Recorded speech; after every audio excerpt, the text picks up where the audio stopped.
I think his main strength is his fighting IQ. He understands the science of fighting. Aiemann is the boogeyman at the gym for sure.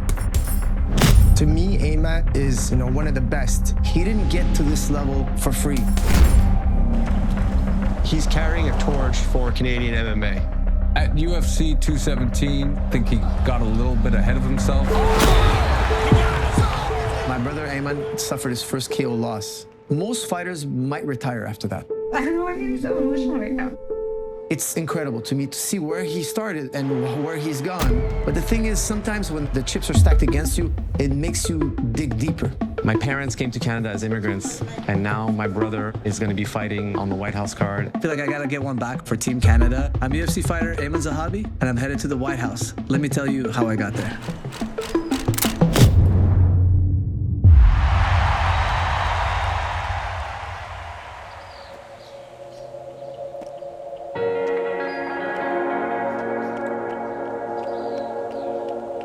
For me, representing Canada is a big deal because my parents immigrated from Lebanon to come and give us a better life because they want to start a family and they want to make sure that we had great opportunities. So this is kind of like my thank you letter to Canada for accepting my parents. Hi, Mom. Hi. How are you? How's it going? How are you? Good. Good. How are you? Good. These are the guys here. What's up, Mama? How are you? Good. Very good. Good to see you. Guys, come on in. Yeah, come in. Just take off your shoes or my mom will kill you. Yeah? My parents in the early 70s, when the Civil War started happening in Lebanon, they had my older brother. And, with the military operations happening and the gunfire,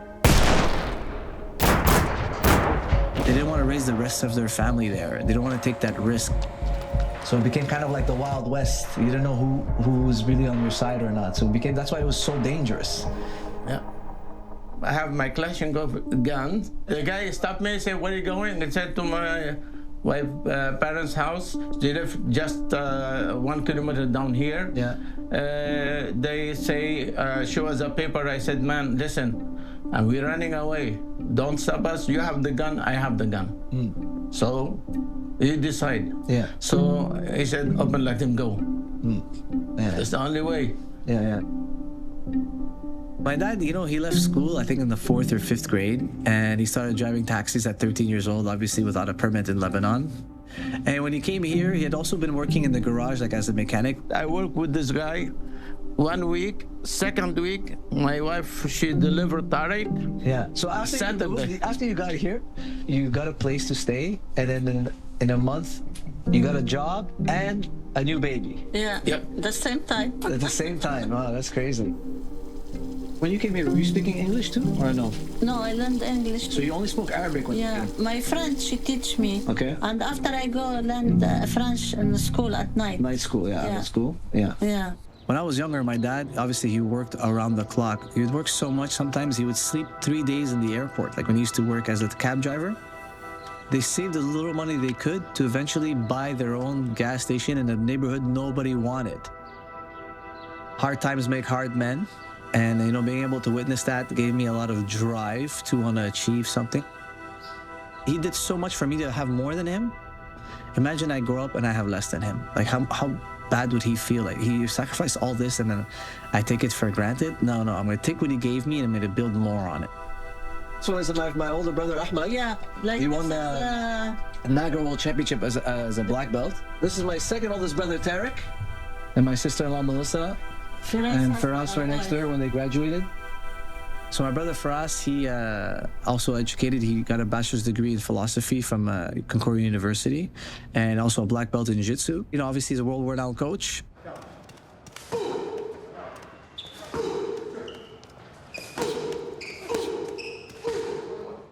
I'm definitely harder on my brother because we're brothers, right? We grew up together. He knows what I'm thinking. He knows what's in my head. We know each other very, very well. We shared a room for, most of our lives. We lived together. So for sure, we know each other at another level. My name is Faraz Zahabi. I'm the head trainer of the Tristar gym and also the head trainer of my brother, Aiemann Zahabi. He's been looking out for me since I was a toddler. Like, I was always in his arms. Anytime we'd go anywhere, he'd always be carrying me on his shoulders. Very protective of me. And now in his professional career, I'm still there taking care of him. I'm his martial arts trainer, I'm his jiu-jitsu coach, I'm his wrestling coach, I'm his striking coach, I'm his dietitian. He's very hard on me.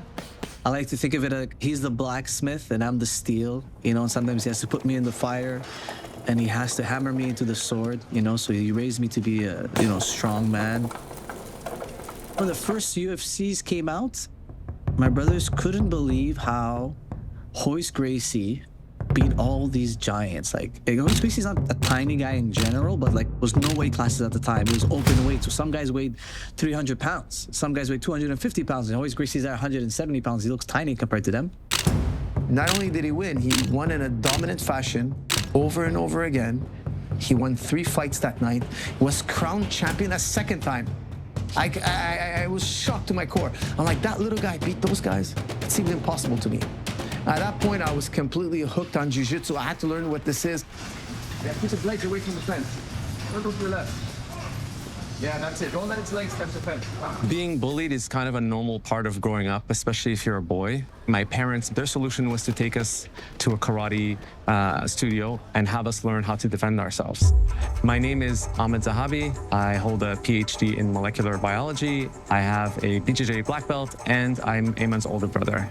I was getting beat up at school. I was getting beat up by my brothers. I go to school, get beat up, come home, get beat up. Ahmed and Tarek would beat him up constantly. Anytime they were watching a TV show, if the commercial was on, they would just start beating him up for the 2 minutes that there's commercials until the show's back on so that they don't get bored.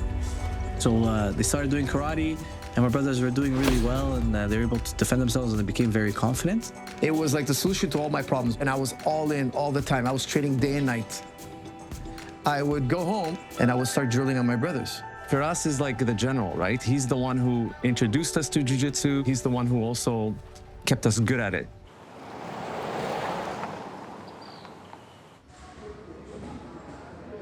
Tristar Gym was mainly a kickboxing gym.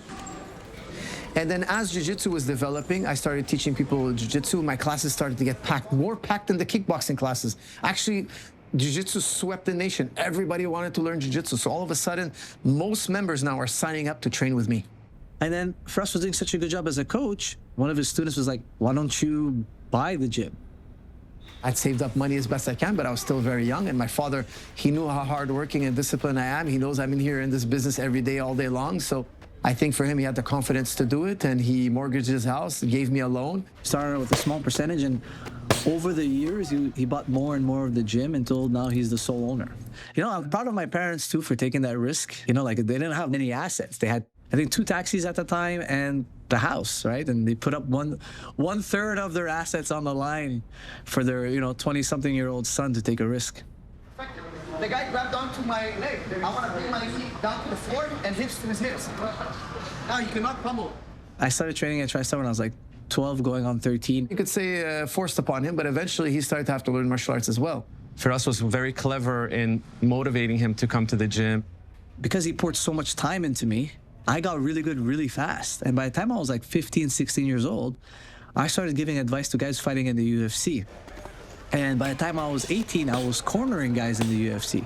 So I hadn't even fought yet. But it's like, it was really interesting because I had this depth of knowledge. For us, also, I was so busy training George St. Pierre, David Loiseau, like the bigger names. So I would replace Firas's classes, and I would give people advice, and I would start holding pads for everybody. And being Firas's assistant coach brought me up to speed to the world-class level at a very young age. Pumps we were doing and all the At the time, Aiemann was studying, and I thought that's the path he was going to take. But at the same time, I also knew he was training. I was going to Vanier College, and I ended up graduating Vanier with honors, and I got accepted to McGill to be in the commerce. But then I started courting so many fighters so often that I couldn't keep my head in the books. I was distracted with watching tape and doing technique, and I went from having good grades to my grades dipping.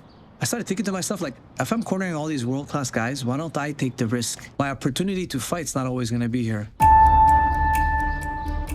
Well, a part of me didn't want my brother to be a fighter because at that time, there was very little money in it. The odds of making it in UFC are so slim. Are you sure this is what you want to do?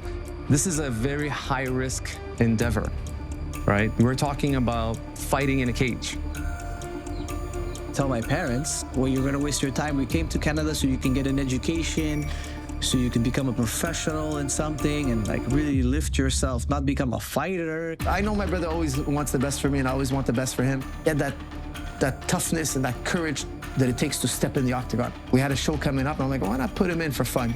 And it took off from there. My parents trusted that Firas was going to guide me and be there for me and make sure that I did everything I needed to be successful, in this venture. And also I told them, where's school really going to go? You can always go back to school. One very difficult obstacle we had to overcome for Aimann's career is that nobody wanted to fight him. He had my family name, so everybody who hears Zahabi, nobody wanted to fight him. We're the top gym in Canada by far. We have the best fighters, and the guy's name is Zahabi, so they're gonna be like, oh, he's gonna be ultra prepared. There was this balance of some people were worried about fighting Aiemann, and some people were like, no, you're just Firas's little brother. You didn't earn this. If you want to be something great, you got to jump. And look where we are now.